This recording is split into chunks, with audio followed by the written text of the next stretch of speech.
ఈరోజైతే ఒక 3 బ్లౌజెస్ అయితే చూద్దాం నేను రెడీ చేసుకున్నవి. ఈ బ్లౌజ్ వచ్చేసి బెనారసీ సారీ మీదకి గ్రీన్ మెటీరియల్ వచ్చిందనమాట blouse piece. So blouse 3/4 hands పెట్టుకున్నాను. ఇలా హ్యాండ్స్కి ఫ్రంట్ పార్ట్కి ఆ గ్రీన్ వేసేసుకుని సారీ కలర్ బ్లూ వచ్చింది. So back part blue material తీసుకుని వేసుకున్నాను అనమాట. ఇలా 3/4 హ్యాండ్స్ పెట్టుకుని ఇంకా ఆ బార్డర్ వస్తుంది కదా, ఆ బార్డర్ వచ్చింది మాత్రం నేను ఫ్రంట్కి ఇలా నెక్కి అలా బార్డర్ లాగా వేసేసుకున్నాను. లుక్ అయితే ఇలా వచ్చింది.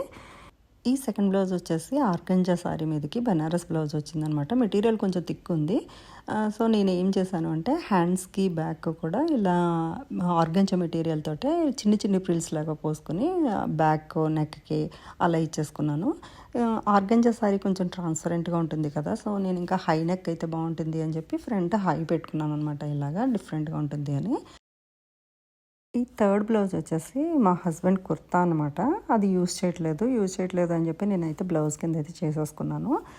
బార్డర్ కూడా అంతే, మా డాటర్ లెహంగా నుంచి ఈ బార్డర్ అనేది తీసి దానికి నేను ఇంకా ఆరెంజ్ బీడ్స్ అవి నేను యాడ్ చేసి ఇలాగైతే బ్లౌజ్ అయితే రెడీ చేశాను అనమాట. మరి ఈ వీడియో నచ్చినట్టయితే తప్పకుండా లైక్ చేయండి, కమెంట్ చేయండి.